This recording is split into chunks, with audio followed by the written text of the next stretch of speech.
Hi guys, and welcome to SnipBit, the podcast to show you that you can be successful in your chosen field, whatever your background or start in life. Today, I'm really excited and really honoured to welcome Derek Redmond, British Olympian and legend, world and European relay champion at the 400 metres.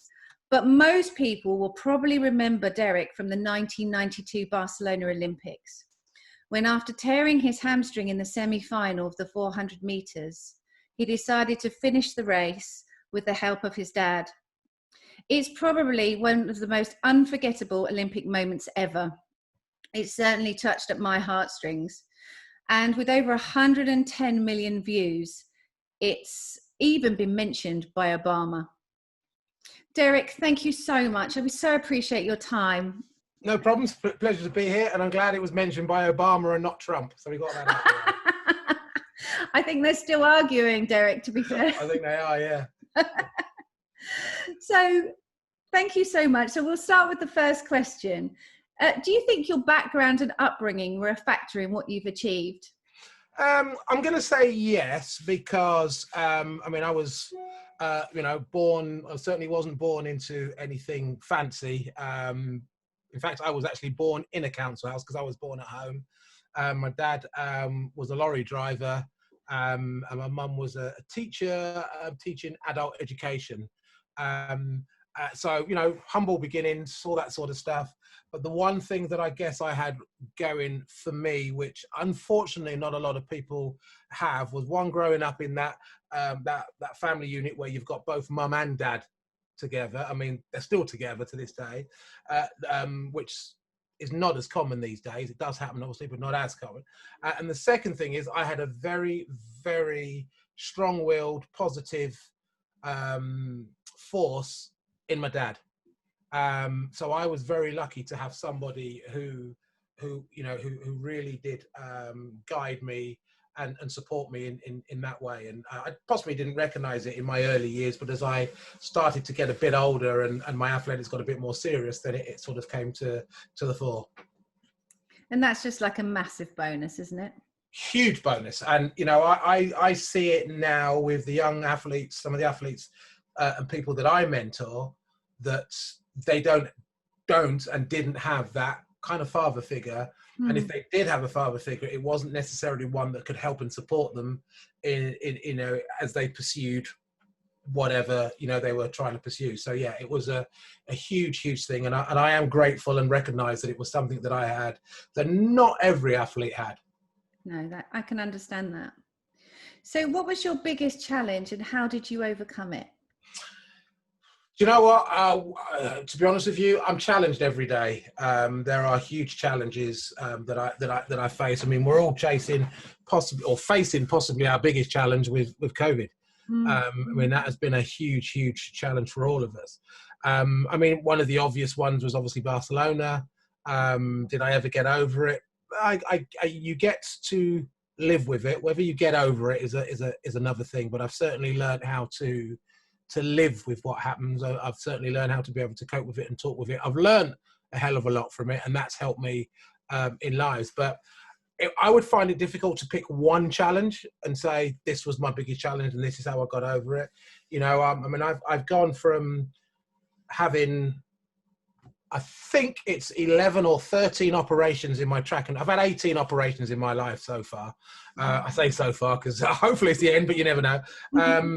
And I think it was 11, 12, 13 of them were during my athletics career. Yeah. Some of them were minor surgeries, keyhole surgeries. Some were a bit more major. Some were recurring. So I've had to deal with all those challenges along the way. I've had to deal with snapping an Achilles tendon half an hour before I'm due to compete in my very first Olympic Games. I've had to deal with, obviously, Barcelona 4 years later. Away from sport, I've had to deal with having a very successful business that went bankrupt. And I personally went bankrupt for £2.7 million. I've had to deal with losing everything, all the houses, all the cars, all the stuff that goes with that, and having to start again and rebuild and reinvent myself. So there's been lots of different, challenges. I've had to deal with divorce. So there's lots of things that's gone on in my life. that I would say it's very difficult to pinpoint one. However, the way, certainly in my later years, and even in my sort of athletics years, but more so in my later years, the way that I've got over it is from what I've learned in the world of sport. Yeah. 100%. I mean, I talk a lot about the Olympic mindset. Actually, I have a program called the Olympic Mindset Program where I talking about you could do a lot worse than having that sporting mentality and that mindset to get you through whatever it is you're doing, whether you are or are not within that sporting arena. I mean, you're related to someone who is possibly one of the most toughest mentally competitors that I've ever come across in the shape of Daley Thompson. And this is a guy that mentally could cope with anything that was thrown at him in the world of sport. Being an underdog is great. Nobody looks at you, but being the favorite and expecting to perform at that level and performing at that level and then plus some is a huge thing, which he did, admirably and many times over. So for me, it's what I kind of advocate now, and it's what I talk about with people is having that Olympic mindset mentality. And it is a mindset, and it is something that we can all use, and it's how you view things. In one of my presentations, I talk about I never have problems in my life, and I don't have problems in my life. I have challenges. Now, it's the same problem. It's the same thing, but some people see it as a problem. Some people see it as a challenge. And it's how you look at that kind of determines how you go about it and how you go about dealing with it. To me, I see people dealing with the challenges. They'll take challenges on, but I see people seeing problems and in some cases shying away from problems. So it's not the actual physical thing that's going on, it's the approach you take to that thing, I think, is what helps us get through it. And that's what I try and advocate with, having that Olympic mindset. So for me, that's how I've got through the many challenges, is by still using that same Olympic mindset. And I love that, because I do a lot of work around growth mindset, and I would say that there's probably some elements of crossover in there. Absolutely.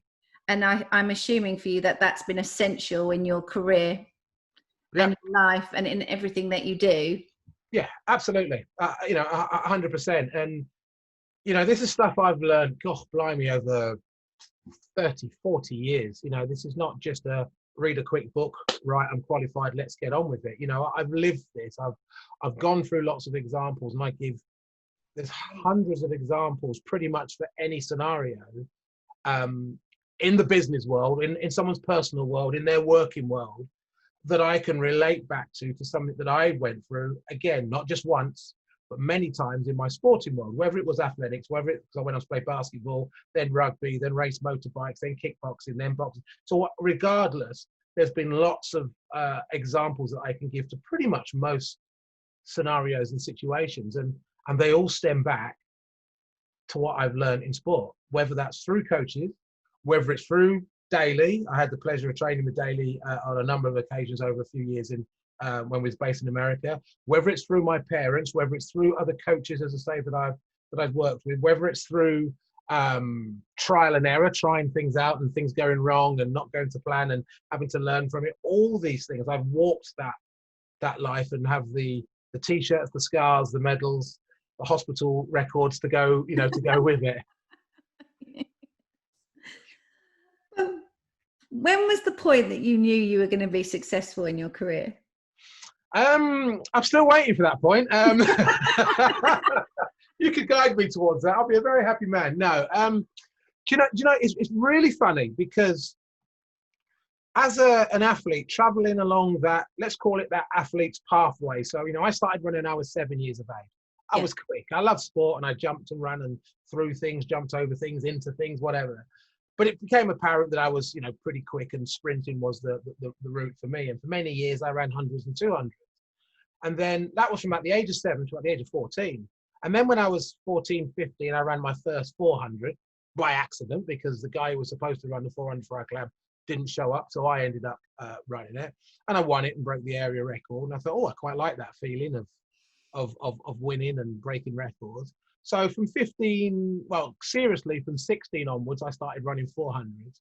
And then when I was 16, I finished second in the English schools and got my first junior international, and it kind of went on from there. And then by the time I was 18, I'm finding myself competing in the Olympic trials for the 84 games. I didn't make it, but, it kind of went on from there. And then in 88, I made it to my first game.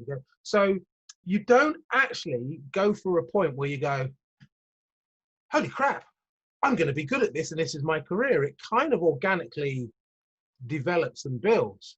So I'll tell you how I would describe it. If you ever had a headache and you've got a pounding headache, which I'm sure you had, and you take a headache tablet, and then after a certain period, the headache is gone. But if I said to you, Hayley, what time did that headache go? You can't pinpoint it. Yeah, 100%. You just realise, oh, my headache's gone. But there will never be a point where you went at 17:44 in 15 seconds, my headache went. It kind of just goes. And it's that kind of thing I never really realized. I kept on going and going and going and thinking, oh, this is getting better, it's getting better, it's getting better. And by the time you realize that you could be an international and a successful athlete, you are an international and successful athlete. There is no particular line that you can draw in the sand. I went from there to there. There are guidelines in the times that you've done and that you're always pushing for. But there is no ceiling to that because you never know what is going to be your best performance. You never know that 44.9 is the best, or 44.5 or 43.5 or 40, whatever. You don't really have that ceiling. So you're always pushing and pushing and pushing and pushing and pushing and pushing.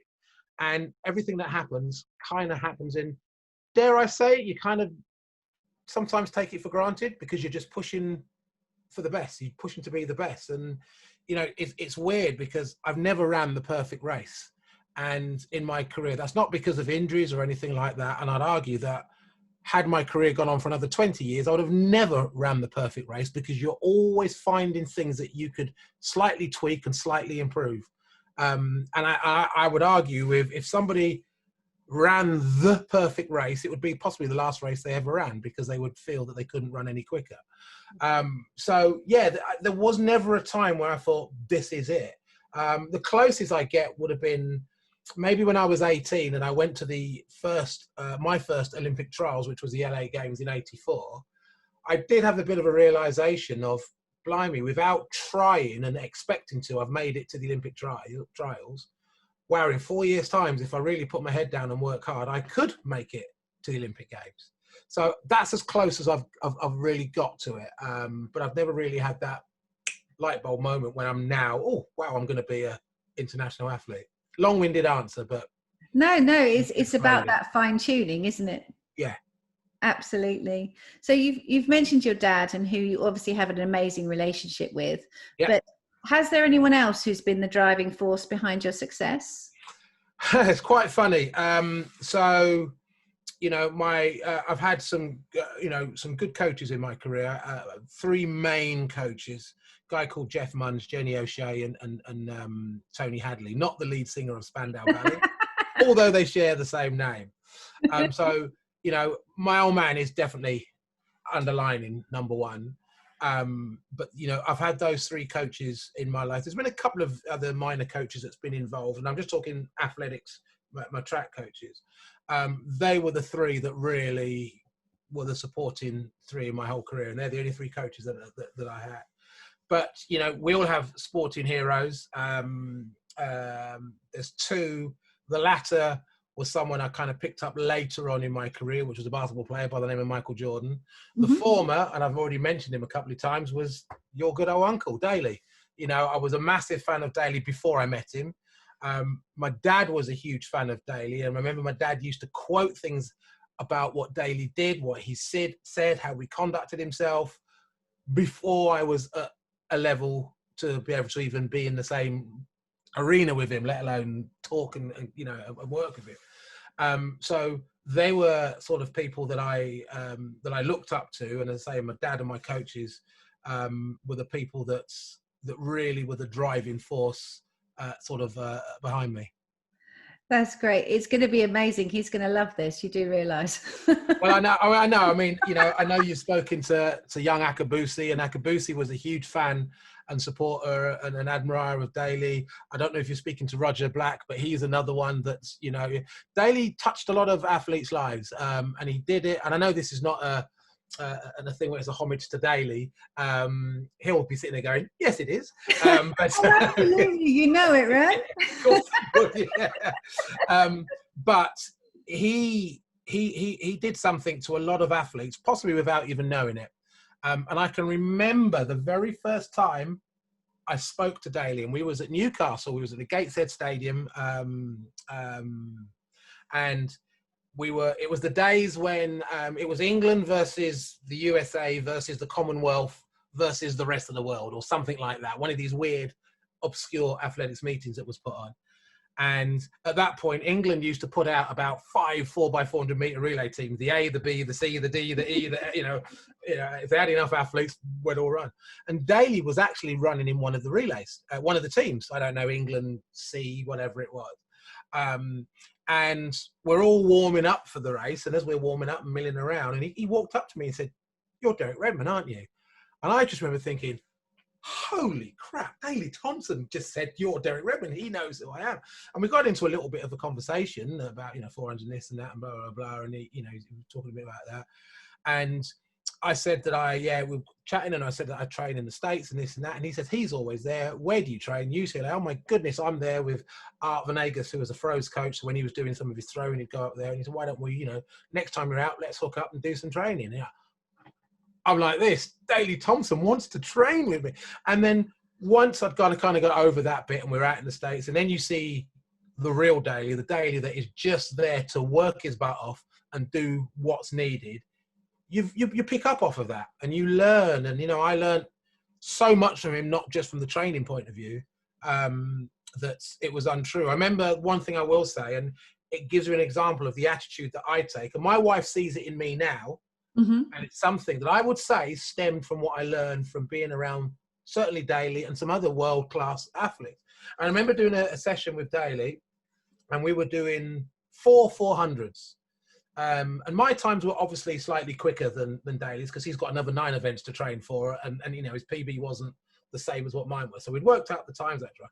And I remember I had to run sub 50 seconds for these 400s. And on the last one, we'd done the 3, whatever the recovery was. I'm full of lactic. I'm done. And Daley says, "Come on, you've got this last one to do." And he says, "You've got to run it. Come on, under 50 seconds." So he said, "Right, let's make it a little bit more interesting. If you don't run it in under 50 seconds, you got to do another one." And the last thing that I wanted to do was another one. So I said, fine. I ran 50.1. No. Daley said, "You're running another one." Now, possibly any other person, including my coach, would have gone, "Now, 50.1, that's close enough." Daley said, "No, you didn't do it. You got to do another one." And I got my recovery, and he made me run another one. And that's the kind of person that he was. We're talking 1/10 of a second. Wasn't good enough.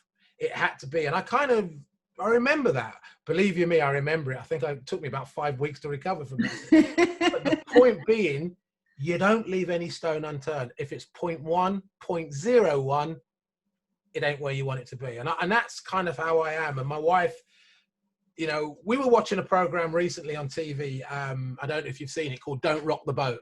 Yes. With the teams, and they have to row the length of Great Britain. And you had, in each boat, you had a red team and a blue team, as you know. Mm-hmm. And you had Victoria Pendleton in one boat, who's obviously an Olympic champion. And you had Denise Lewis in the other boat. And there were times when Denise and Victoria upset their fellow teammates. Yes. Because they have that sporting mentality. And the others can kind of see it and understand it to a certain degree, but they don't get it at that level. And my wife was saying, "Oh, no, I'm going, no, you can't." And we were having this discussion about how she would just say, if she was either Victoria or Denise, "Oh, I'd just say, no, don't worry, you do it. And I'd be saying, "No." She goes, "Yeah, but it's just for fun. It's for charity." I said, "It's a competition. It's between red and blue." And, you know, you've got to, and what was really funny, on one episode, they brought in James Cracknell as a prize for one of the teams for winning the thing. And he was able to do one day in the boat with them. And he went in and changed the whole, just the whole atmosphere in that boat. And I remember one of the other celebs, the guy from, I don't watch it, but it was a guy from, what's that program? Love Island. Yes. Jack And yeah, I don't know. I don't follow the program. My wife knows who he was. And he was being interviewed saying, the whole atmosphere has changed. Everyone's serious. You know, there's no banter. There's no fun. And James has really changed. Well, of course he is, because the guy is out to win. And as much fun as you have, when it's time to get into action, you get into action. And, you know, it's like a switch. My wife said it to me. You know, I can go through periods where I don't train much or very hard. And I'm a semi-pro boxer now, and I have the odd fight every now and then when I can. And in between bouts, if I haven't got any fights coming up for 3-4 months, you know, I'll go and do a bit of training, and I'll have some drinks, and I'll eat what I want. The minute I know I've got a fight in 3 months' time, my wife says, my God, it's like a switch. You just go click, and you're back into it. Your diet changes, your training changes, your attitude changes, your eating habit, everything changes. And she goes, I just don't know how you do it. You just flick a switch, and all of a sudden, it's as if you've got an Olympic final coming up in 3 months' time. And I said, well, it's the only way I know how to prepare. So any sport I prepare for, if I'm playing Monopoly against the kids, I'll prepare for it like it's Olympic final. And I'm not going to let them win. If they beat me, they beat me fair and square. I'm not going to let them win just because, you know, they're my kids.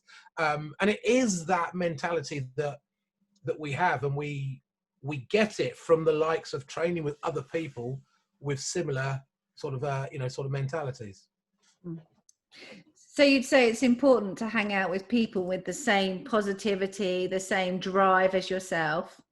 I would say it's vitally important to try and surround yourself with people who have not the same mentality and positivity as you, but possibly even more. And if you don't find yourself being one of those very particularly positive people, kind of surround yourself and talk to people who are like that, because it can only rub off on you. And I can guarantee you, your negativity, if I can use that word, won't rub off on them. It'll be the other way around. Their positivity will rub off on you, and hopefully begin to cancel out that negativity. It's very, very difficult to not be inspired, motivated by strong, motivated people, positive people, when you're not like that. It's very, very difficult. One of the things I loved about training in America is I was surrounded by world-class people. You know, whether it was the Roger Blacks, the Daley Thompsons, the Chris Akabusis from a British point of view. But I also trained with the likes of, you know, Steve Lewis, Olympic champion, Kevin Young, Olympic champion, world record holder, Mike March, Olympic champion. You know, all these guys. There was at one point I was training in America, and there was a group of 6 of us. I was ranked 5th in the world, and I was the slowest guy in the group. Wow. That's what I wanted, because I was forever being pushed, you know, and you don't realize what's happening until you step away from them and you go back to your normal world, if you like, and you realize how much what you've been doing has elevated you and helped you, whether it's physically or whether it's mentally. So absolutely, you know, and it's something my dad always used to say, you want to be rubbing shoulders with people who are a lot better physically, mentally than you, because all they can do is help drive you. You don't want to be kind of dragged down by a whole group of people that are very negative, and you know, and I couldn't do that, and I find it difficult to surround myself with people like that. I wouldn't put myself in that situation.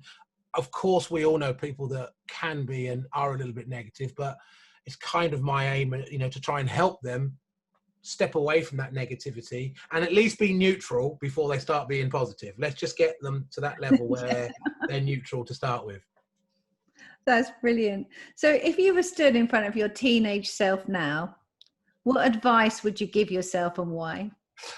As an athlete, certainly the 2 main pieces of advice I would give myself, there's 3 pieces. Be patient, because, you know, I'm still very impatient, but believe you me, I've got a lot more patience now than I had, you know, a number of years ago. Patience is one. Things don't happen immediately when you want it, whether it's in business, whether it's, you know, in sport or whatever. Listen to your coaches, and listen to your elders, your coaches, the people that, your, I don't know, whatever the people are, managers, teachers, whatever the case may be. Listen to those people, your parents as well, because you may not think they know or understand, but they know a hell of a lot more. Having been a parent 4 times over, having now kids, my youngest is now 22, but listening to them and growing up with them and going through that stage where they think they know it all, and I think, my God, that was me.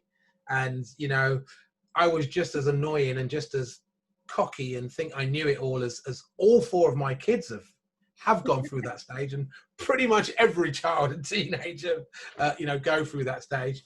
It's very difficult to tell them and me at that age that actually I've been through that. God, no, you won't. You're old, Dad. You're old, Mum. You've never been through that. You never know what it's like. I never forget my daughter, just to give her an example. If she sees this, she will slap me. She'll be so embarrassed. There was one time, how old would have Grace been? Grace would have been 18, 19, maybe 18, sort of, and she was competing. She was doing quite a lot of athletics at the time. And she started off life as a heptathlete and then gravitated over to 300s because of her age, and then moving over to 400s. But when she was a 300-meter runner, she decided to run in an age group above and run a 400 indoors. And I couldn't go. But obviously I wanted to know how she got on. And she ran this 4, and I rang her up after and said, Grace, how'd it go? How'd it go? And her words to me was, oh my God, Dad, you will never know what it feels like to run a 400. The lactic acid in my leg. And then I went, sorry? And she went, oh, you just don't understand. And she went, oh, actually, you might. So, prime example of kids thinking that, they don't, bless her. So that would be the second thing I would say, to listen to what my parents, my coaches, and everybody, and don't think that you know it all, because you don't. And the third thing to me, from a sporting point of view, would be I would tell myself to listen to your body. I overtrained. There's no 2 ways about it. And when I had niggles and bits that I should, injuries and niggles where I should have really rested and stopped and again be patient, I didn't. I brushed them aside and carried on and carried on. And I don't think it helped the situation with all the injuries that I sustained during my athletics career. So there'll be the 3 things that I would tell myself. Brilliant. I love that story about your daughter. So, Derek, what would you like to be remembered for? What do you want your legacy to be? Do you know what? I mean, it's easy to say, oh, Olympic champion, this, that, blah, blah, blah. Actually, now I would like to be known for somebody who went through what they went through, but actually inspired other people onto bigger and better things, whether it be in sport or whether it be in business or in their personal lives.